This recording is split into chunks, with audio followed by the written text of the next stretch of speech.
What's up, guys? Welcome to Smoking Wisdom. Yo, it's a new podcast that we got. You know what I'm saying? Me, my boy A, a.k.a. Smoking Wisdom, and our other co-host, Good Smoke. SmokeKing Wisdom. That's where we get the name from. Keep it simple, tell you from the beginning so y'all ain't guessing where we get the name from, all right? So, what we're going to do on this kind of podcast, basically we're going to talk about different kind of stuff, right? So we're going to talk about Ryker stuff, you know what I'm saying? Because we all ride Rykers. We're going to talk about two-wheeler stuff because some of us ride two-wheelers. We never know what we're gonna talk about. You know what I'm saying? It's not gonna just be Ryker stuff. That's it. That's all we know. Well, we're gonna talk about some Ryker stuff. You agree? I Feel agree. good with you? Good with me. All right. So sometimes it's gonna be three of us. Sometimes it's gonna be two of us. It's how we're gonna do it. It's how it's gonna work. Don't got nothing else. But today we're gonna start off. You already know me. Y'all been seeing me. I've been active. I kind of fell back in the winter time, but I was still active, and I'm always active, and I'm still here. Y'all see my YouTube popping back up. My man, A, been disappeared. Where you been, A? Well, that's what they want to know. They've been asking me. You guys been asking me. A bunch of people been asking me, where's A been? I haven't been active as far as riding for a little while, at least for like, last a whole year already? About a whole year. You've been Yeah, gone. I've been gone. Lost to Ryker, unfortunately. So the last season I didn't ride. I kind of rented a little bit and borrowed. Ended up getting involved with the, what was it, the Vanderhall? Three-wheel Vanderhall. Yeah. We drove that for a little while. That was fun. But I just been bikeless for a little while, and then this past season, end up getting this baby back right here behind me. So we getting back on road. I got this. I went from the Ryker to a 2, and yeah, that's where we're at. That's where I've been as far as that goes. So, got the 2. Yeah. What about the Can-Am? You like the Can-Am Rykers? What do you think about those? I love the Can-Am. Love the Can-Am Rykers? Specifically the 900. 900? That's actually what I learned how to actually ride on. I never really rid anything before. For those of you guys who've been following Joffy for a while, know that was the first motorcycle that I've ever pretty much ridden. I never rode no dirt bike. No dirt bikes? No electric bike, no moped, no nothing really. So for me, when the Ryker came out, it was 3-wheel, automatic, so it was real easy to jump on and learn how to ride, So yeah, so that was the whole reason why I fell in love with it, So I love them, It ain't really about like. I do love them, Does love them.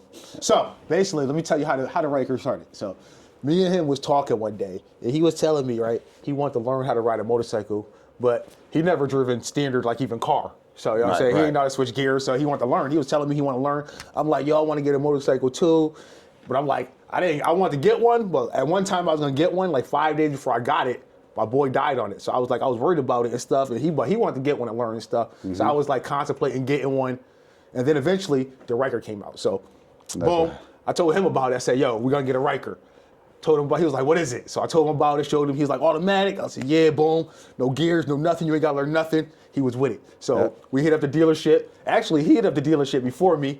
Mm-hmm. Hit up the dealership. They was like, oh, come see it on this day. So that day came. I'm at this dude. I hit this dude up like, yo, we going to go see it? He was busy, so I went and seen it by myself. I was at work. I couldn't get out of work that day. I remember that. I went and seen it by myself. It was still in the crate. I'm like, why y'all show me this crate? I don't even want to see it in the crate. You know what I'm saying? So ended up coming back, fucking talked to him, told him like, yo, I seen it and stuff. He was all hyped. Then next time they were like, hit me back up. They were like, oh, come see it again. So I went to go see it again, hit him up. He was busy again. Saying, I was like, yo, you gonna get it or not? He said he's gonna get it. He said he's gonna get it. So last time I went and financed my joint, yo. So I got my joint, like, I feel like this probably like a week later I got my joint. Rode by this boy's house like, yo. Yo, he hopped on it. He almost crashed it first time, yo. Almost crashed it. And then he went around the block, came back.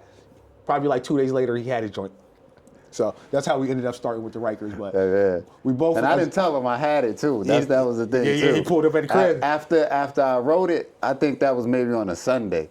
It was on a weekend. Pulled up at my crib. And that very next day, I remember getting on the phone and calling around and went to Mark's Motorsport. Mark's, yeah. It's called Mom's now. Yeah, up in Enfield, Connecticut. And You know, I went there with a hope that they would finance me. Like, oh man, these guys are not gonna do it, but I'm going to do it just to see. And they did. They financed me on the spot. Went and got all the paperwork situated. Didn't even have my permit at the time when I had to go get my motorcycle permit. Right. And I called this guy up, like, hey, where you at? He's at the park with his kids, so I pull up on him at the park. I was dumb hyped, yo. I was dumb at the park, yo. I swear to God. I When remember. he got his, remember you went and got yours, right? Yeah, I put the kids in the car and said, yeah, I'm going to drop y'all off at home. And I dropped y'all off. Yeah, I'm about to go wrap up my joint. He went drink. and got his. I think you called a lot of work that day, right? I think so. I think we were just riding all day long. I think we rode all day. All day long riding. That was our first time riding together. She was crazy, and ever since then we've been riding until he left me last year. I was out. You know what I'm saying? I picked up D rolling 413, so I was still good, but you know what I'm saying? I still seen him. He was still out here active, like, in my life, but he wasn't in the riding scene. We just wasn't riding. So, good experience. You tell me about some good experiences when you had your Ryker. So, when you had it, have you ever had like the VVS code, like catching Yes. check engine light VVS code? Check engine light, no. The VVS code, I think if that's what it's called. The limp mode. Limp mode. Yeah, we went into limp mode, and that was the time we had a ride out. That was that ride out to New York.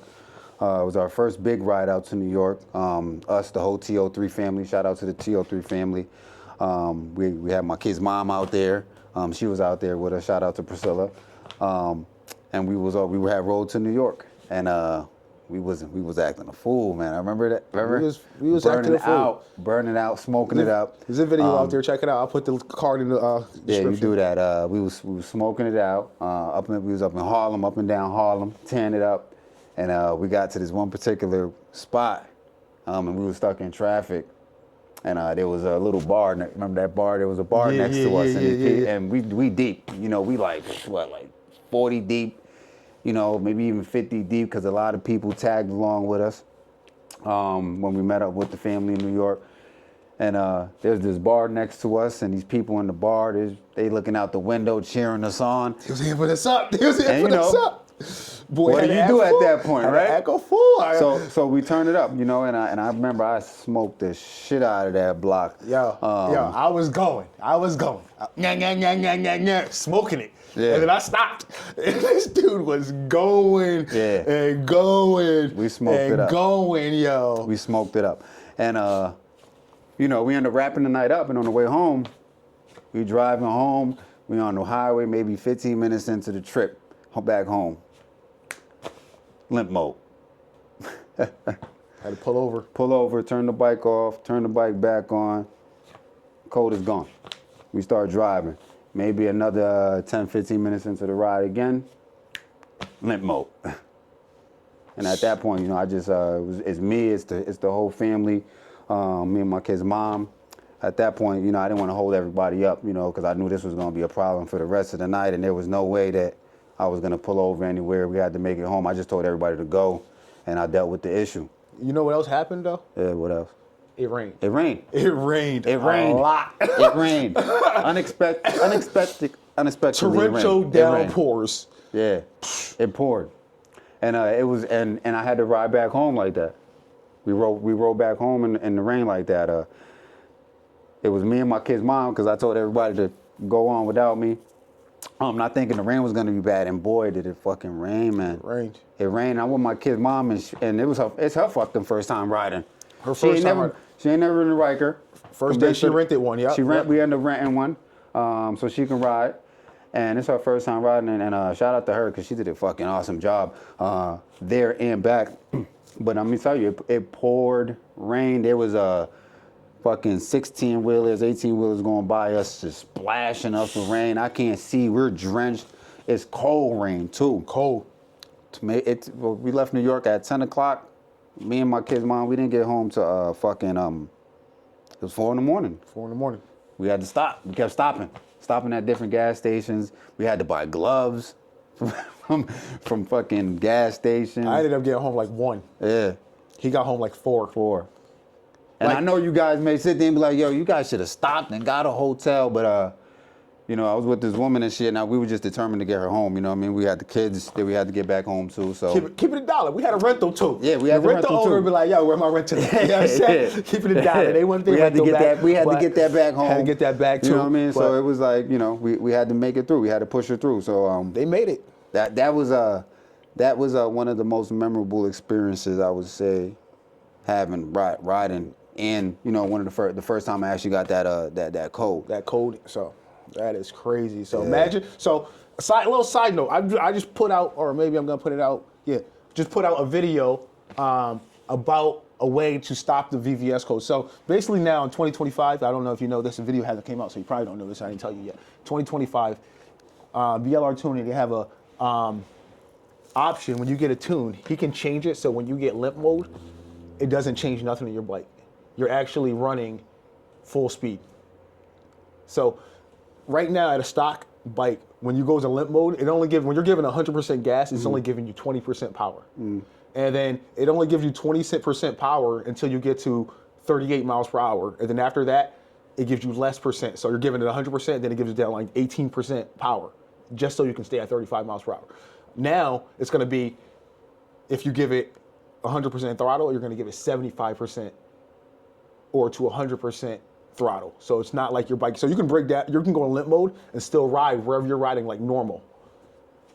It's a new tool. What are the repercussions of that? So it would be someone like you that you knew your bike. You know what I'm saying? That you knew your bike wasn't having no real issue. You know what I'm saying? No, it's like a sensor or something. So like if it happened the first time and you didn't get your bike checked out, you want to get your bike checked out and stuff like that to make sure that it's not nothing. You know yours was a sensor because after turning the bike off, turning it back on, it went away. You know what I'm saying? So it was just a sensor resetting itself. So something like that, you're like, all right, I'm just going to ride it out. If you don't check it and it's a real issue for your bike and you mess up your bike, you might mess up your bike. So that's why it's not something that's going to be offered to everybody. It's going to be someone that like, you've had this issue and you know that the tune's not gonna mess with your bike. So someone like you that would want that special tune, you know what I'm saying? When you had yours, you would be like, all right, let me grab that tune because I know I'm gonna ride my shit, I'm gonna turn my shit off, and it's gonna fix it, but I don't wanna stop the whole pack that's turn my bike off for 10 minutes. You know what I'm saying? So let's ride to where we get, I'm gonna get to where I get, turn my bike off, and then it's gonna reset, you know what I'm saying? So it's a video coming out soon, but new feature, you know what I'm saying? Speaking of what happened with you.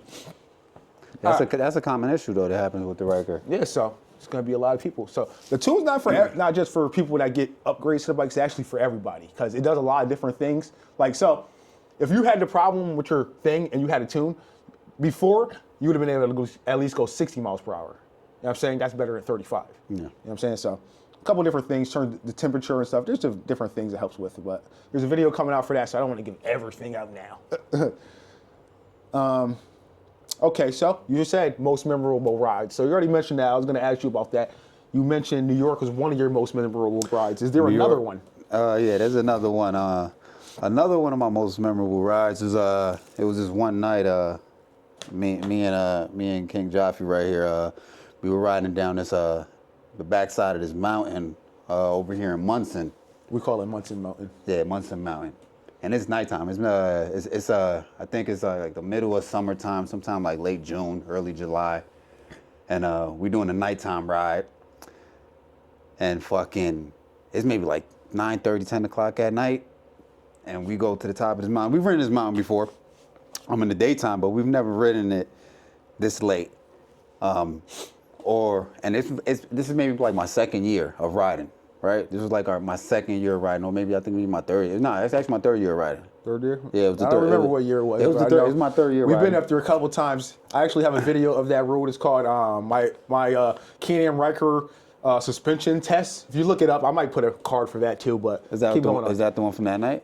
No, it's not that video from that night. Okay. But I have a video from because the GoPro sucks at nighttime. But we got new cameras this year, so we're gonna have better night footage. So new stuff coming up this year, but. We were on Munson Mountain. Yeah, so basically at nighttime on his second or third year. Yeah, it's like my second or third year. And I say that because I want to, emphasize the fact that I'm a little bit more experienced at this point. And so me and Cam, we just blowing. We just boogie, woogie, woogie. Yeah, we just flow. And this road is beautiful, It's a beautiful road in the summertime, because the foliage, in the daytime.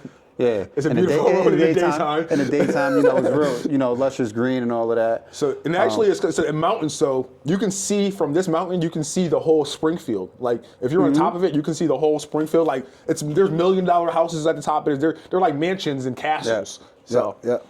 So, yeah. So we've ridden this road before, but we've never ridden in the nighttime. So we're fucking floating down this road, and I'm in the front, and we just taking turns of being in the front.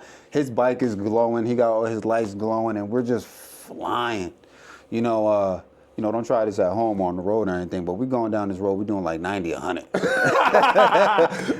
And mind you, it's just windy road. It's just all windy road, and you cannot see nothing in front of you. It was black out there too, and it was just such a thrill, such an amazing ride. Adrenaline. Yeah. Me and this guy, we just taking turns passing each other, and it was a great experience. I don't recommend everybody to go do that. But for me, it was definitely one of my most memorable. Between that and New York, I would say are like my top two. Awesome. But so we are going to be taking a two-wheeler on that road, so stay tuned for that footage. I ain't gonna be doing all that on the two. We're gonna go in the daytime. We're gonna go in the daytime. We might do like 15. You go a little faster than that. Don't need it. You want to start it up here? You want to hear her purr? You want to hear her purr. You want to hear her purr. So it says ready to race.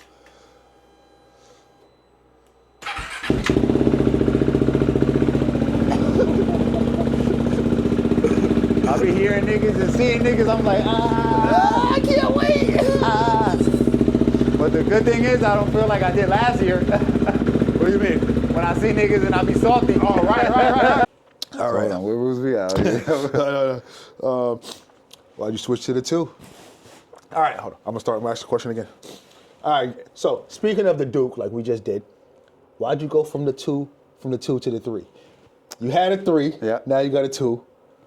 What happened? You losing wheels, you going backwards. He goes backwards, you know what I'm saying? he's losing wheels, you know what I'm saying? Well, for me, I like to think of it as like, it's not even like that. It's, I like to think of it as like, I just took the training wheels off of the bike.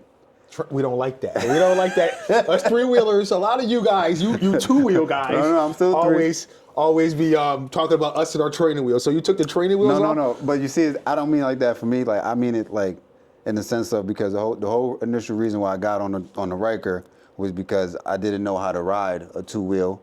I wanted to learn how to ride a motorcycle and get the experience of being in the openness of riding, throttle and all of that. So that was the whole initial reason why I got the Ryker, and then riding the Ryker, it's a beautiful thing. I love it, but I've also observed and watched a lot of people on the twos, and I see a lot of people riding the two.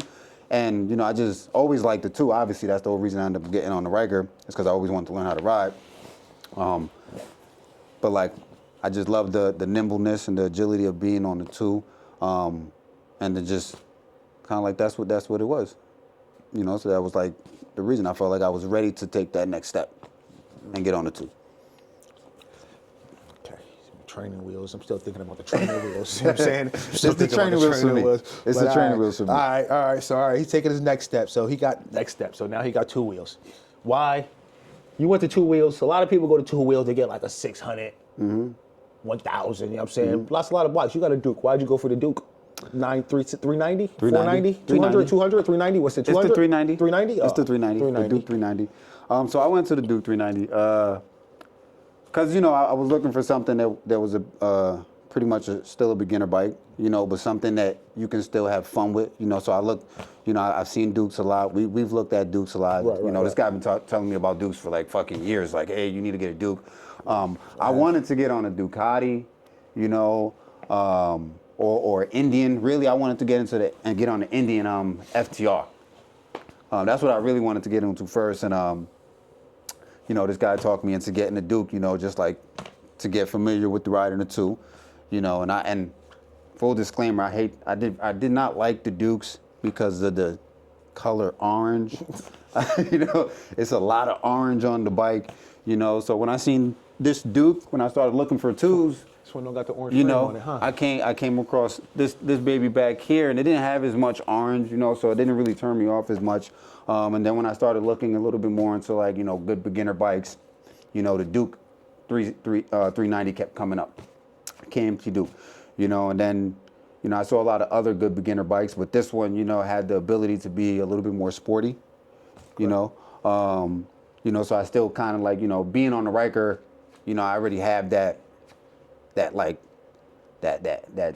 you know, that yearning to just want to be out and just fucking blow, you know. So you know, I felt like getting on the Duke, learning the Duke, and once I feel comfortable and able to ride the Duke safely, I can, you know, still give it, you know, that like that energy where I want to blow that, you know what I'm saying? Right.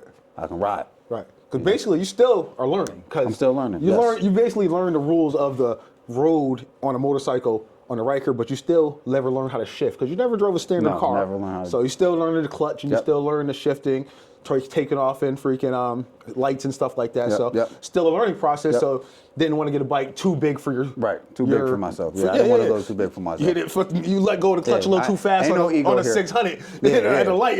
Absolutely no ego here. You know what I'm saying? Like, no ego, you know. So I'm all right with jumping on the 2 and I'm jumping on the Duke and getting that real good experience, you know, and understanding so I can be able to control the bike.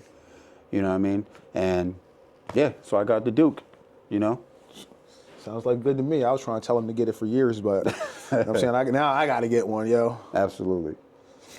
We got to get you on. All right, so you're a new rider to the 2-wheel, Yeah. the Duke, you know what I'm saying? There's a lot of new riders coming. Every year, new riders to the Can-Am. Yep. What do you think about new riders joining motorcycle clubs and groups? I think that's like, I think it could be a negative thing and a positive thing. Definitely is a positive thing in the sense of, you know, you get to meet people that are experienced. You get to learn from these experienced people. And you get to become part of that biker community. You know what I'm saying? I think that's one of like the best things about riding. You know, like there's the open road, you know, there's the feeling of being one with, you know, the bike and, you know, what's happening around you. But like one of the other biggest things is, you know, that community, you know, and getting around, you know, other bikers and other people on 3s, whatever it is, whether it's a 3, you know, or 2, it's just the overall like community. Right. You know what I mean? So I think that's the positive side. I think like the negative side could be like, you know, when people started, you know, to treat it like, you know, like a gang thing or it become, you know, political, you know, where, you know, you're in a club and you can't do this and you can't do that and you can't go there, you can't go here, you can't wear this, you know, and I'm not really for that. You know, I'm like a grown ass man, you know, so, I feel you with that. so like, ain't nobody gonna tell me where to go, what can I be around, what can I wear, you know, and if I'm in a crew or if I'm a member of a club, you know, or a group, you know, I want to be able to, you know, feel safe, you know, with those people I'm around and be able to trust those people I'm around, you know, and that needs to be cohesive for the people that I'm in the group with, you know, and reciprocated with the people that I'm in the group with. So if it's not that, you know, that's the negative side of it, you know. So I think, you know, if you're easily impressionable, then, you know, it's probably not a good thing for you. You know what I mean? Because you can definitely, you know, it's like all things, you know, you can just get steered in the wrong direction, you know, and, you know, it's that's not why we're riding. You know what I'm saying? We're riding for like that, you know, whole, you know, community experience, you know, being, you know, on a bike, you know, the adrenaline, you know, that feeling of being out in the openness, you know, like that's why we ride. Right. You know what I There's mean? nothing like going to ride with even if a bunch of people. The more people, the merrier. You know what I'm saying? Yeah. And when you go somewhere and just go riding, it's fun riding by yourself, but it's better riding with other people. Yeah. You know what I'm saying? And to feel comfortable with those people. Yeah, you can is ride by always yourself, but you're gonna ride by yourself for maybe like 2 hours. Then you bored. And then you bored, you're gonna go ride somewhere, pull up somewhere. You know, I would ride places, pull up somewhere and just smoke, and then ride back somewhere else, and then smoke again, and then go get some food. And then by the time I do all that, I'm probably ready to go home, you know? But when you ride with people, when you get into a group ride out, you got a planned ride out, you know, you out all day, sometimes to the next day. You know, Right. 12 hours. You know, you mean up with everybody at 12 noon, you out till 1 o'clock. You know, A.M. you Y'all know, done ate 4 times together. yeah. You know, and you ready, and you still ready to keep riding. You know, Where we going next? Where we going next? Yo, I'm going home. I'm riding home. Yeah. All right, guys. So basically, we just had a talk with A. You know what I'm saying? We got a little questionnaire with A, a couple questions I had for A, maybe you guys had for A. So this is not going to be a me interviewing A kind of thing every time. You know what I'm saying? It's going to be different stuff. He may be asking me questions. We may be asking someone else questions. We may just have a general conversation. You know what I'm saying? So this one, seeing where Air was at. He was gone. You know what I'm saying? He was gone. He came back with some changes we wanted to know. All right? So, you got anything to say, A? Nah, I think this was good. You know, it was nice catching up with everybody. And like I said, if you guys have anything for me, you know, just leave it in the comments, I guess. And you see me around. Check you in the next one, guys. Peace. Yeah. He killed that shit. Should just...